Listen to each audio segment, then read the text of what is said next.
Here is part 1, written according to your specifications. The lobby of the St. Grand Hotel was a world carved out of quiet. It wasn't the quiet of emptiness, but the quiet of held breath. Afternoon sunlight, thick and golden, poured through the high windows, cutting through the cool, shadowed air. It lit up dust motes dancing slowly above the deep red carpets and gleamed on the dark wood panels that covered the walls. The air smelled faintly of lemon polish, old books, and the faint, sweet hint of flowers from a large, tired-looking arrangement on the front desk. Over in the corner, almost as if it were an afterthought, stood a baby grand piano. Its black lacquer finish was a little cloudy with 1,000 careful polishings, and one of its brass pedals squeaked if you pressed it just so. But it was real. It was his the boy. A small figure swallowed by the vast armchair he sat in, kept his eyes on the piano. He was waiting. His school bag, heavy with books, rested against his feet. In his lap, his hands were restless. The fingers of his right hand tapped a silent, complicated rhythm on his knee, a nervous habit. He was a thin child, with hair that never seemed to lie quite flat and eyes that noticed everything. He was listening for a specific sound, the soft, metallic jingle of a large keyring, followed by his mother's comfortable footsteps. His mother worked at the St. Grand. She was part of the team that kept this silent, grand world running smoothly. On Tuesdays and Thursdays, when her shift started right after school let out, he would come here with her. The manager, a kind man with a bald head and a gruff voice, had given special permission. "He can wait in the lobby," the manager had said, "as long as he's quiet and doesn't touch anything." But then, his mother had added, with a hopeful smile, "He plays the piano, sir." "He's taking lessons. Would it be all right if he practiced on the one in the corner? Just softly?" The manager had looked at the boy, then at the piano that nobody ever played. "I suppose," he'd said. "It just gathers dust. But quietly, mind you. No banging." It was the greatest gift. The hotel became more than a waiting room. It became his secret concert hall. An empty one, but his. Finally, the sound came. The service door near the back of the lobby swung open with a soft sigh, and his mother appeared. She wore a simple blue uniform, and her face, which often looked tired, lit up when she saw him. She walked over, her shoes making no sound on the carpet. "Sorry, sweetheart," she said, her voice a warm whisper in the huge space. "Traffic was bad. Have you been waiting long?" He shook his head. "No, Mom." She ruffled his hair, her hand gentle. "Okay, I've got to start on the 3rd floor suites. You remember the rules?" He nodded. "Stay in the lobby. Don't wander. Don't bother the guests. If anyone asks, I'm waiting for you. Practice quietly." She smiled. "Exactly. And eat your snack." She pointed to the paper bag he'd brought from home, still untouched beside his bag. "I'll be back down before 6. You have your key?" He patted his pocket, where the single key to their apartment lay safe. "Yes, good boy." She gave his shoulder a squeeze, and then turned, disappearing back through the service door. The lobby settled into its quiet once more. But now it was a different quiet. It was a quiet that belonged to him. He waited a few minutes, just to be sure. He listened to the distant, muffled sounds of the hotel. An elevator chiming far away, a faint laugh from behind a closed door, the soft hum of the air conditioning. No one came into the lobby. The front desk attendant was reading a newspaper, half hidden behind the counter. This was the time. He stood up, picked up his school bag and the snack, and walked across the ocean of carpet to the piano. He set his things down carefully on the floor next to the bench. Then, with a ritual that felt important, he opened the piano's fallboard, revealing the neat row of white and black keys. Some of the ivory was slightly yellowed with age. He sat on the leather bench, which was cool through his trousers. He adjusted the height once, twice, until it felt just right. From his bag, he took out a blue folder filled with sheet music. The pages were worn at the corners, marked with penciled notes from his teacher circles. Arrows, faint smudges where he'd erased a mistake. He placed the open book on the music stand. The piece for today was Clementi's Sonatina in C major, Op. 36, No. 1. It was a proper classical piece with 3 movements. His teacher said it was about building technique and precision.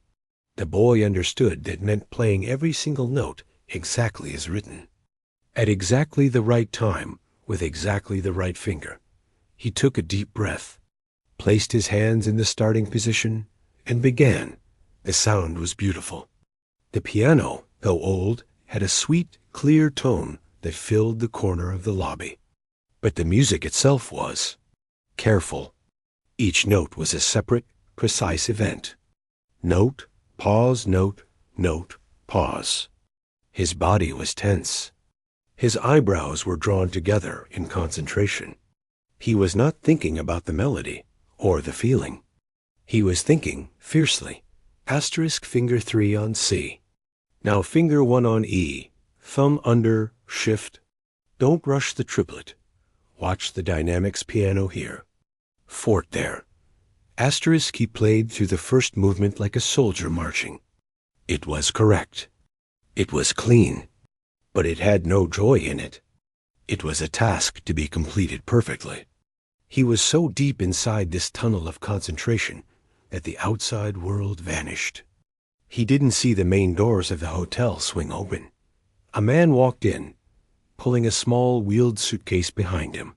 He was tall and well-dressed in a dark overcoat, though he looked rumpled, as if he had been traveling for a long time. His face was lined with a quiet tiredness, the kind that comes from too many airports and too little sleep. He was about to walk straight to the front desk when the sound of the piano caught him. He stopped. He didn't turn his head dramatically. He simply paused, his body stilling, and listened. His eyes, a pale, thoughtful blue, found the source of the sound, a small boy, back rigid, attacking a Clementi Sonatina with serious determination. A faint, almost invisible smile touched the man's lips. It wasn't a smile of amusement. It was a smile of recognition. He knew this sound. It was the sound of the notes, but not the music. He had made that sound himself, a lifetime ago. Quietly, so as not to disturb, he moved away from the direct path to the desk. He stepped into the shadow of a large marble column that held up the ceiling, setting his suitcase down beside him. He leaned against the cool stone, crossed his arms, and listened. He listened to the careful, fearful correctness of it. He heard the slight stumble in the second movement's scale, the boy's frantic, almost silent gasp as he recovered, and the way the tempo locked rigidly back into its safe, metronomic pace afterward. The boy finished the final movement. He played the last chord C major, solid and plain, and held the pedal down a bit too long, as if unsure how to let the piece end. Then the sound faded into the hotel's quiet. For a second, the boy just sat there, staring at the keys. A wave of relief washed over him. He had done it. No major mistakes. He had gotten through it, and then a chill ran down his spine. A deep, primal sense told him he was not alone. He slowly, nervously, turned his head on his stiff neck. His heart seemed to stop for a full beat. A man was standing there, not 10 paces away, watching him. A stranger. The boy's breath caught in his throat. He had broken a rule. He had bothered a guest. Panic, cold and sharp, flooded his chest. His hands, which had just been flying across the keys, now felt like clumsy blocks of wood. He snatched them from the keyboard and shoved them into his lap, as if hiding evidence. He stared at the man, wide-eyed, unable to move or speak, waiting for a frown, a complaint, for the man to call over the desk attendant. The man pushed himself gently away from the column. He didn't look angry. He looked thoughtful. His tired eyes were kind. He took a few slow steps forward, the soft carpet silencing his footsteps. He stopped a polite distance away. He had a gentle voice, low and calm, like the deeper notes of the piano. "You play," he said, with excellent discipline. The words were so unexpected, so far from a scolding, that the boy could only blink. He managed a tiny, shaky movement of his head that was neither a nod nor a shake-dot. The man gestured with a slight tilt of his chin towards the piano bench. "Would you play something for me?" The boy felt the blood drain from his face. "Play? Asterisk now? On command?" His mind went blank. All he could see were the scribbled notes on his sheet music, the warnings from his teacher about his rushing tempo. The man seemed to understand the terror. He softened his question. "Something you love," he said. "Not just something you've been told to practice. Is there a piece you play just for yourself?" The request hung in the air between them, simple and enormous. The boy looked from the man's patient face to the black and white keys, which now seemed like a trap. He wanted his mother. He wanted to run. But something in the man's presence, a stillness, a quiet authority, held him to the bench. This wasn't a test from his teacher. This was something else, something he didn't understand. And so, with fingers that felt numb, he slowly turned back to face the piano. The boy's heart was beating so hard, he could feel it in his ears, a frantic drumming that drowned out the hotel's quiet hum. The request sat in the air between them, heavy and impossible. Play something you love. His mind was a white blank of panic. All the pieces he knew, the Clementi Sonatina, the Bergmüller Etudes, the easy Mozart minuet his teacher assigned, they were all schoolwork. They were maps to be followed, problems to be solved correctly. Did he love any of them? He didn't know. He'd never thought about it that way. Music was about getting it right, not about feeling. He could feel the man's eyes on the side of his face. The man wasn't leaving. He was just waiting, a calm, patient presence in the grand, empty space. The silence stretched, becoming more uncomfortable by the second. The boy knew he had to do something. Say he couldn't. Apologize. But his throat was sealed shut. His hands, resting in his lap, were cold and damp. He wiped them secretly on his trousers. He forced himself to look at the keys. The black ones looked like deep gaps between the safe, white paths. His sheet music for Clementi sat on the stand, the notes now looking like a swarm of confusing insects. Something you love, a flicker of a memory came to him. It wasn't a piece from his lesson book. It was something he'd heard his grandmother play on her old cassette player years ago. A simple, sad little tune that had always stuck in his head. He'd found the sheet music for it on once and had printed it out, teaching himself a page or two in secret, late at night when his practice for the day was done and no one could hear him try. It was full of mistakes, he was sure. His teacher would have frowned at the simple chords. But the melody had always felt like a friend. That it was called Melody by Schumann, from a book called Album for the Young.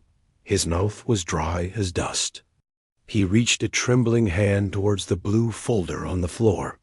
He flipped past the official, assigned pieces, past the scales and exercises, to the very back. There, tucked away, were a few wrinkled, stapled pages he'd downloaded himself. He pulled out the first page of the Schumann. His hands shook so badly, the paper rattled against the music stand as he set it up. He didn't dare look at the man. He stared at the first measure. The notes were simpler than Clementi. It started with a single quiet note in the right hand. But that note felt like the edge of a cliff. He took a breath that hitched in his chest. He placed his right hand over the keys. His thumb hovered above middle C. This was it. He was going to humiliate himself. This kind man, who had been nice enough to call his playing disciplined, was about to hear a mess of wrong notes and shaky rhythm. He'd realized the boy was just a fraud who practiced a lot. He pressed the first key. The note sounded too loud in the quiet. It was correct, but it came out like a gunshot. He hurried into the next few notes, his rhythm jittery and uneven. He was counting in his head, 1 and 2 but the numbers were scrambled by fear. He added the left hand, a simple chord, and it landed a fraction of a second too late, making a clumsy, muddy sound. A hot wave of shame washed over him. He wanted to stop. He wished the floor would open up and swallow the piano, the bench, and him along with it. He kept going, driven by a stubbornness that was mostly terror. His eyes were glued to the page, desperately trying to track the notes, but they kept blurring. He messed up a simple transition, his finger slipping, hitting 2 keys at once with a horrible, discordant clang. He flinched as if he'd been burned. This was a disaster. It was worse than a disaster. It was a public confession of his own failure. He was just about to pull his hands away and mutter an apology when something made him glance, for less than a second, towards the man. The man was no longer just standing. He had moved. He had quietly walked over to one of the large, plush armchairs a few feet from the piano and had settled into it. He wasn't sitting forward, ready to criticize. He wasn't frowning. He had leaned back into the deep chair, his legs crossed comfortably, and his eyes were closed. He wasn't watching the boy's clumsy fingers. He wasn't staring at his frightened face. His eyes were gently shut, his face peaceful. He was just listening. The sight was so unexpected that it sent a jolt through the boy. It changed everything. The man wasn't there to judge his technique. He had asked to hear a piece the boy loved, and now he was simply receiving it, like you would listen to the wind or to rain against a window. He was creating a space for the music, however imperfect, to exist. A strange feeling unclenched in the boy's chest. The tight, hard knot of fear began to loosen, just a little. He looked back at the keys. His hands were still on them. The awful, wrong chord still hung in the air. He took another breath, but this one was deeper, slower. He didn't think about the man in the chair anymore. He let the image of his grandmother's living room come to him, the smell of tea, the pattern of the old carpet, the sound of this very tune coming from the tinny speaker of her cassette player. It was a song about remembering, about something gentle and gone. His fingers found their places again. He played the next note. Then the next dot. It wasn't perfect. The rhythm was still a little unsteady, but it wasn't frantic anymore. He wasn't racing to the end to escape. He let the notes ring. He remembered the marking at the top of the page that he'd always ignored in his secret practice. Asterisk, with tender expression. What did that mean? He wasn't sure, but he tried to make his touch softer. He pressed the keys like he was handling something fragile, something precious. The melody began to change. It was the same sequence of notes, the same simple chords, but they started to connect to each other. They began to sing. The spaces between them weren't just gaps of fear anymore. They were breaths. He wasn't just hitting the right key with the right finger. He was trying to find the little story inside the notes.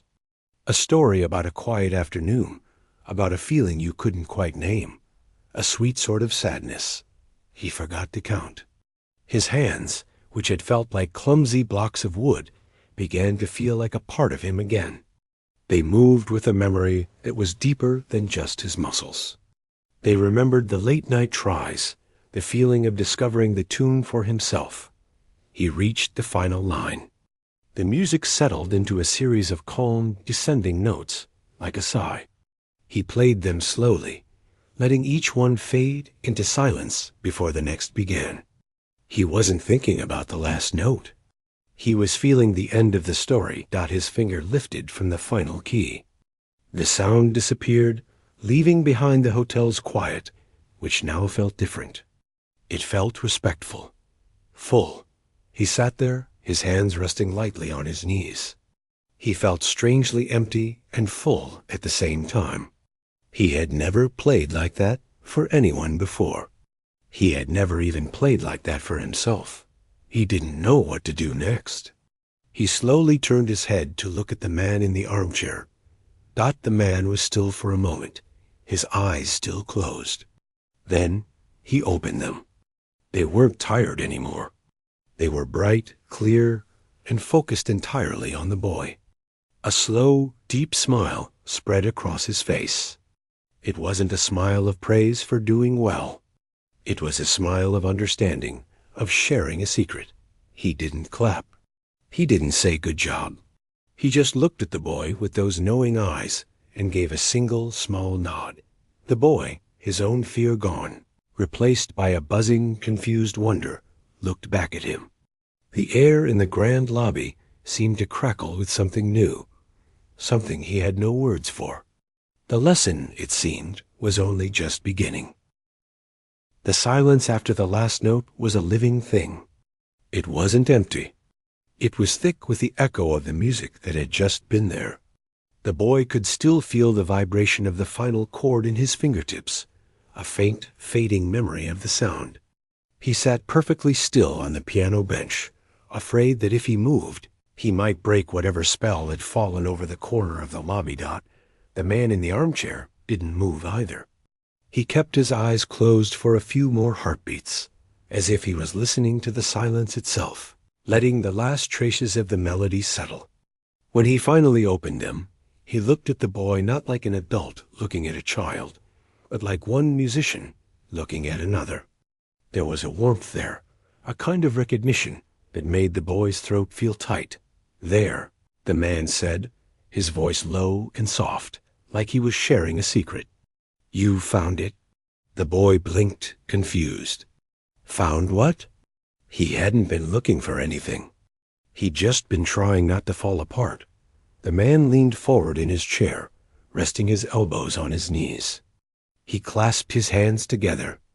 "The first time," he said, nodding towards the clemati sheet music still on the stand, "you played the notes. You followed the map. It was correct. It was clean." He paused, searching for the right words.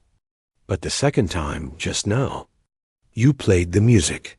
The boy looked down at his hands. They didn't look any different, but they felt different. They felt alive. "The technique," the man continued, his gentle voice filling the quiet space between them, "is your servant. It is a tool, like a strong pair of hands for a carpenter, or a sharp knife for a chef. It must carry the feeling. It works for you. You do not work for it." He gave a little sigh, a sound of someone remembering something from long ago. When you are afraid of the notes, the music cannot breathe. The words sank in slowly. They were so different from anything his piano teacher ever said. His teacher talked about curved fingers and steady tempos and counting out loud. This man was talking about servants and breathing and feelings. It was confusing, but in a way that made something deep inside the boy click, like a key finding a lock he didn't know existed. Then the man did something that made the boy's heart skip a beat. He stood up. He walked the few steps from the armchair to the piano. He stopped right beside the bench. "May I?" he asked, gesturing to the space next to the boy. The boy's eyes went wide. He scooted over on the leather bench as far as he could, making room. The man sat down beside him. He wasn't a large man, but his presence was so calm and solid that the bench itself felt different, more important. The boy could smell a faint scent of clean wool and coffee. The man looked at the simple, wrinkled sheet music for the Schumann piece. He didn't need it. He placed his own hands over the keys. They were long-fingered hands with veins that stood out slightly on the back. They were strong-looking, but they settled over the keyboard with a lightness that seemed impossible. He began to play the same piece, the same melody, but it wasn't the same. From the very first note, it was transformed. The man's touch was so gentle, it was like he was touching something alive. The simple melody didn't just sound sweet. It wept. It told a story of loss so tender it didn't hurt. It just was. The left-hand chords weren't just accompaniment. They were a warm, dark blanket wrapped around the fragile tune. He played a little slower than the boy had, letting each note sing until its voice faded naturally into the next. He used the pedal not as a rule, but like a painter using a brush to blend colors, making the sound blur and bloom. The boy watched, utterly mesmerized. He wasn't hearing a better version of what he had played. He was hearing the truth of it. He was hearing the ghost of the feeling he had only just barely, clumsily touched. This was what the music was supposed to be. It was heartbreakingly beautiful. When the last note faded, the boy realized he had been holding his breath. The lobby felt holy. Before the boy could even think, the man's hands shifted on the keyboard. His posture changed. The gentle curve of his back straightened just a little. His shoulders settled. He took a deep, quiet breath, and then his hands came down in a movement. It was both powerful and graceful. Storm of sound erupted from the piano dot. It was a tidal wave of notes, complex and furious and majestic all at once. The boy knew this piece. He had a recording of it. It was Rachmaninoff, something he thought only existed on CDs, played by giants. The sound filled the entire lobby, bouncing off the marble and the wood, vibrating in the boy's chest. The man's fingers were a blur, leaping and crossing, pounding out thunderous chords in the bass and flying through delicate, glittering passages in the treble. It was power. It was raw, wild emotion.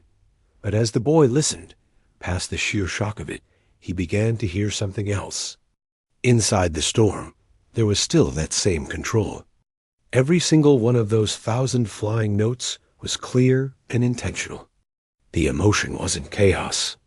It was being delivered with incredible skill.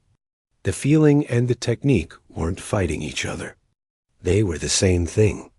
The heart and the hand working as one. Just as suddenly as he began, the man stopped. He lifted his hands from the keys, letting the last, ringing chord hang powerfully in the air until it was absorbed by the quiet. The sudden silence was shocking. The boy's ears rang. He stared at the piano keys, which seemed to hum with the leftover energy.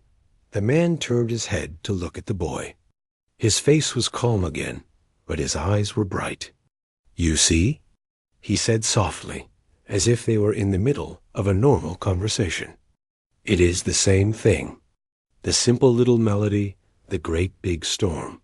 He pointed first to the Schumann sheet, then to the empty air where the Rachmaninoff had just been. They come from the same place. They just wear different clothes. The fear of the wrong note. It is just a locked door. But the music, the real music, is on the other side. He placed a hand lightly on the boy's shoulder for just a second. It was a firm, warm weight. Do not let the fear silence the feeling. The wrong note is nothing. A missed step, but the feeling that never gets played. He shook his head slowly. That is a true silence. That is the only mistake. The boy understood. He didn't understand it with words he could say out loud, but he felt it in his bones. The cage he hadn't even known was around him suddenly had a door, and this man had just shown him where the key was just then. A door clicked open across the lobby. The boy jumped, startled back into the real world. A young woman in a neat hotel uniform, the one from the front desk, was approaching them. She looked nervous, wringing her hands a little. "Excuse me, sir?" "Mr. Thorne?" she said, her voice hushed and apologetic. "Your suite is ready now. And your manager called. He said it's urgent, I'm afraid." The man, Mr. Thorne, nodded. He didn't look annoyed. He just gave a small, tired smile, the kind from when he first walked in. The moment was over. The real world, with its phone calls and suites and managers, was rushing back in. He stood up from the piano bench. He looked down at the boy, who was still trying to swim up from the depths of what he had just heard, and learned that Mr. Thorne held out his hand. It was a formal gesture, but his eyes were kind. Still in a daze, the boy reached out his own small hand and shook it. The man's grip was firm and dry. "Thank you for the concert," Mr. Thorne said, and the way he said it made it sound like the boy had given him a great gift. Then he turned and followed the woman towards the elevators. His suitcase rolling softly behind him on the carpet dot, the boy was alone again. The lobby was empty. The afternoon sun had moved, and the column where Mr. Thorne had first stood was now in shadow. But everything had changed. The air was different. The piano was different. He was different. He looked at his own hands, resting in his lap. Then he looked at the sheet music on the stand, not the simple Schumann, but the next piece his teacher had assigned. It was a Beethoven sonata. It was full of angry-looking chords and fast runs that had scared him. He had been avoiding it, dreading the lesson where he would have to try it. Slowly, he reached out and turned the page to it. He looked at the first measure, a bold, declarative series of chords. Before today, those notes looked like a wall. Now, they looked like a door.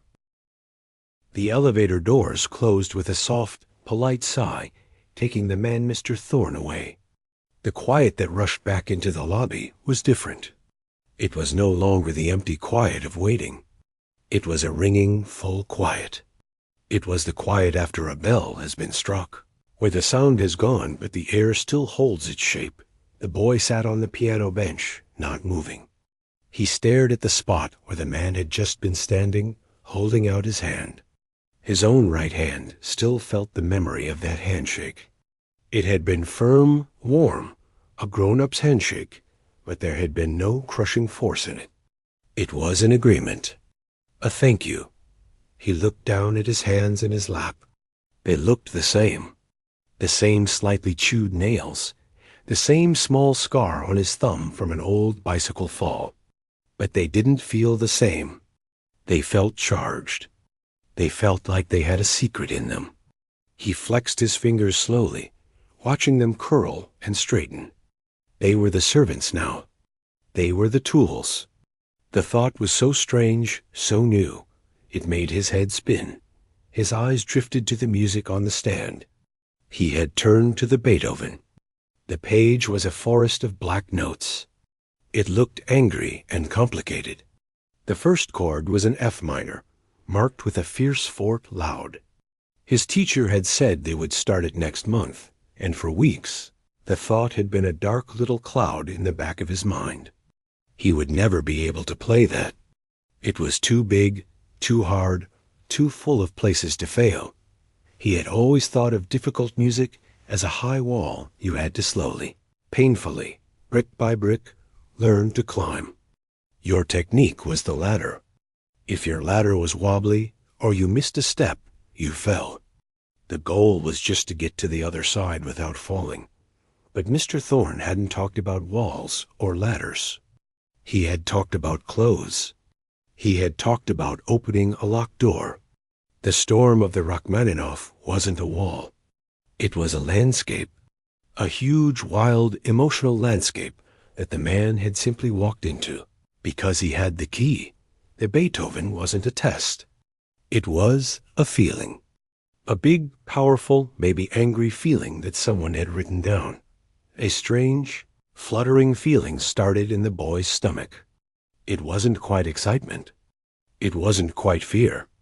It was the feeling you get standing on the very edge of a diving board for the first time, looking down at the deep water. You know you might belly flop. It will probably hurt. But the water is there, waiting. He looked around the empty lobby. The desk attendant was back behind the counter, typing something. No one was watching. His mother wouldn't be back for over an hour. This was his space, his secret concert hall. He shifted on the bench, sitting up a little straighter. He adjusted the height, just like he always did. He placed the Beethoven sheet music squarely in front of him. He took a deep breath, but instead of holding it tight in his chest, he let it out slowly, trying to relax his shoulders the way he'd seen Mr. Thorne do just before he played the storm. He placed his hands over the keys, hovering above the starting position for that first, fierce F minor chord. His heart was starting to beat faster again. The old fear was there, whispering, "Asterisk, you can't? It's too hard. You'll sound awful." Asterisk, but then he heard the other voice, the new one, calm and clear like the man's low baritone. Asterisk, the wrong note is nothing. A missed step, but the feeling that never gets played. That is the only mistake. Asterisk he didn't try to play. He just prepared. He looked at the chord and imagined the sound. Not the correct sound of the right notes, but the feeling of the sound. Big, dark, declaring something important. He let his hands feel heavy, ready to drop into the keys with intention, not with fear. He lowered his fingers. He pressed the keys. The chord rang out. It was loud, just like the page said. But it was messy. His fingers hadn't all landed exactly together. One note was slightly softer than the others. It wasn't a clean, perfect textbook chord. It was a little rough around the edges. A month ago, even an hour ago, that fumbled chord would have made him wince. He would have stopped immediately, played it 10 times slowly and correctly until it was clean, and only then moved on. Already frustrated, this time he didn't stop. He let the chord hang in the air, listening to it, even to its imperfections. It was a sound. It had weight. It had character.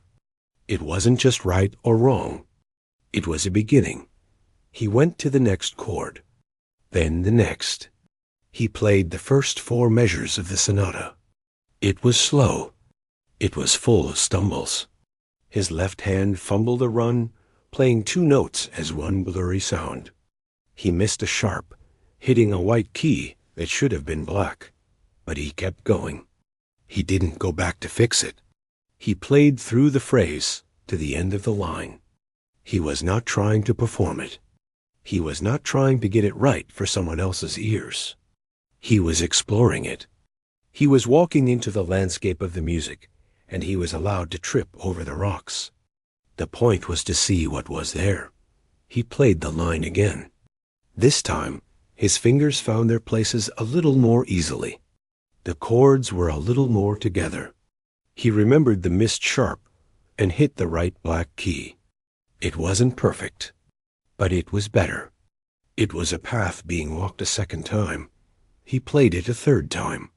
And then something small and incredible happened. For just half a second, between one chord and the next, he wasn't thinking about his fingers. He wasn't reading the notes. He was feeling the movement from one sound to the other, the way it created a kind of tension, a question. He was listening to the story. The chords were telling Dot. It was just a flicker. Then he was back, looking at the page, careful of the next marking. But the flicker had been there. He had touched it. The feeling on the other side of the door. He didn't play the whole piece. He knew he couldn't. He just worked on those first few lines. Over and over, each time a little less afraid of them. Each time hearing a little more of their character. A little less of his own fear. He lost track of time. The world shrank down to the circle of lamplight on the sheet music, the feel of the cool keys, and the sound growing in the space around him. He wasn't practicing. He was having a conversation with Beethoven. A slow, clumsy, whispering conversation, but a real one. The squeak of the service door broke the spell.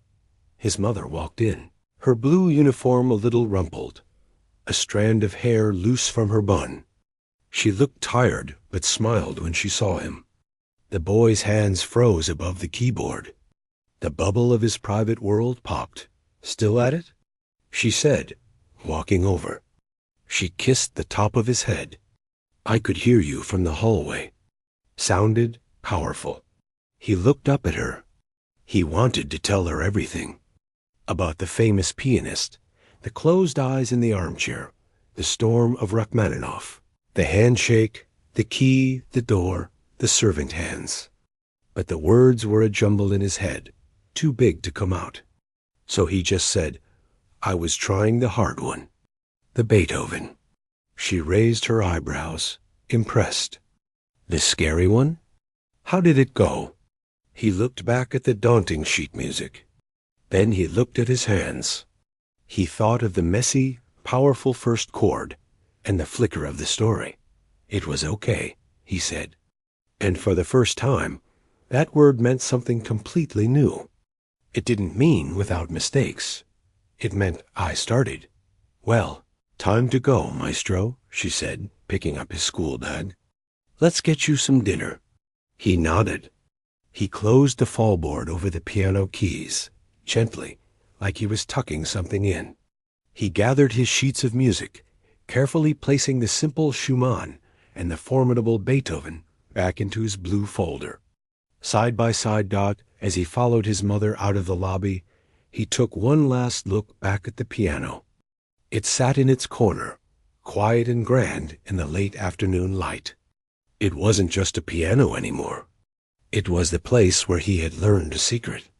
It was the place where the map had turned into a world.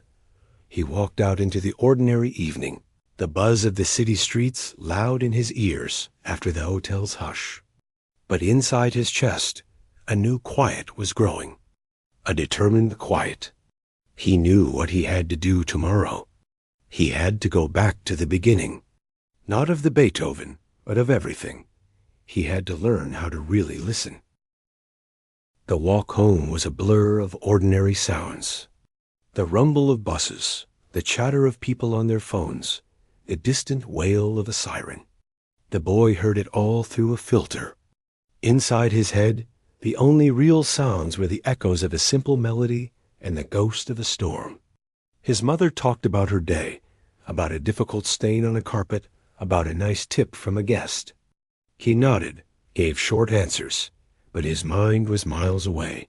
Sitting on a leather bench in a quiet lobby at home, the usual routines unfolded. Dinner was pasta. He helped wash up. He did his math homework at the kitchen table, the numbers flat and lifeless on the page. But all the while, his right hand, under the table, tapped out a rhythm on his knee. Not the frantic, nervous tapping from the hotel armchair. This was different. It was the rhythm of the Schumann piece, slow and thoughtful. When it was time for bed, he went to his room and closed the door. His own small, cheap keyboard sat on his desk, its plastic keys a pale imitation of the heavy ivory and ebony of the hotel's piano. But it was his. He didn't turn it on. He just sat on the edge of his bed and stared at it. On his wall was a single poster. It was a promotional image for a concert series from a few years back. A man in a black suit sat at a grand piano, his hands a blur, his face intense with concentration. The text at the bottom read, "Elias Thorne, the Virtuoso's Return." The boy had bought it with his birthday money because he liked the way the piano looked like a pool of black water. He had never dreamed the man in the poster would one day sit next to him. He looked from the poster to his silent keyboard. The gulf between them felt smaller now, not because he thought he could play like that, but because he understood, for the first time, that the man on the poster wasn't a different species. He was just a man who had learned not to be afraid of the feeling inside the music. The next afternoon was Thursday. His mother's shift again. The bus ride to the St. Grand Hotel felt charged with purpose. He didn't feel like a boy being dragged to work. He felt like a traveler going back to a sacred place. When they arrived, the lobby was the same. The same sunlight, the same smell of polish, the same quiet. But the boy walked through it with new eyes. He wasn't just visiting. He was returning to his workshop that his mother went off to her duties. The boy went straight to the piano. He didn't rush. He opened the fallboard with a sense of ceremony. He took out his blue folder. But he didn't go to the Beethoven first. He didn't even go to the Schumann. He took out the very first piece he had ever learned. A silly, simple little tune called The Happy Farmer. It was child's play. He could play it in his sleep. He put it on the stand. Before, he would have played it fast and bored, just to prove he knew it. Now he looked at the title, The Happy Farmer. What did that feel like? Not the notes, but the feeling. A sunny day? Rough, cheerful hands? The satisfaction of work? He placed his hands on the keys and played it, painfully slow. He listened to each simple chord. He tried to make the jumping right-hand melody sound light, bouncy. He made mistakes on purpose, playing a wrong note to hear how it changed the mood. He wasn't practicing the piece. He was practicing listening. He was practicing finding the feeling. He did this with 3 old, easy pieces. It was frustrating. His mind kept wanting to race ahead, to do it right, and move on. He had to keep pulling himself back. Asterisk servant hands. Carry the feeling. Asterisk then, he took out the Clementi Sonatina, the one he had played when Mr. Thorne first walked in, the one that had been so stiff and correct. He looked at the first movement's title, Spiritoso, with spirit. He had never once played it with spirit. He had played it with accuracy. He began. The first few bars came out the same, as always precise, careful. He stopped. He closed his eyes, just for a second, like the man had done in the armchair. He thought of the word spiritoso, lively, with energy. Not scared energy, but happy energy. He started again. He played the same notes, but he pushed the tempo just a little faster. He let his wrists be looser. When a run of notes went upwards, he tried to make it sound like a laugh, not a staircase. It was messy. He slipped. But for whole passages, the music stopped being a diagram and started being music. It had a pulse. It had a personality. It wasn't great, but it was alive. A wave of exhaustion hit him, but it was a good exhaustion, like after running hard. He had used his brain in a completely new way at the piano. He rested his hands in his lap. He looked at the Beethoven, waiting in the back of the folder. He wasn't ready to open that door again today. That was for tomorrow or next week. The door he had opened today was more important. It was the door to his own ears. He packed up his things. His mother wasn't back yet. He sat in the big armchair, the one Mr. Thorne had sat in. He looked at the piano from across the space. He imagined the boy from yesterday, tense and terrified, playing notes. He imagined the man, calm and powerful, setting a storm free. The boy in the chair wasn't either of those people. He was someone new in between. The service door opened, and his mother came out, pulling on her coat. "Ready to go?" "Yeah," he said, standing up. As they walked out of the hotel, his mother glanced at him. "You're quiet. Everything okay?" "Yeah," he said again. Then he added, I think I learned something important yesterday." "Oh? From your practicing?" "From a teacher," the boy said. And he left it at that. Weeks passed. The boy kept his Tuesdays and Thursdays at the St. Grand. The lobby became his laboratory. He worked his way through his old pieces, learning their secret feelings. He spent days on the Schumann until he could play it without the sheet music, not just from memory, but from heart.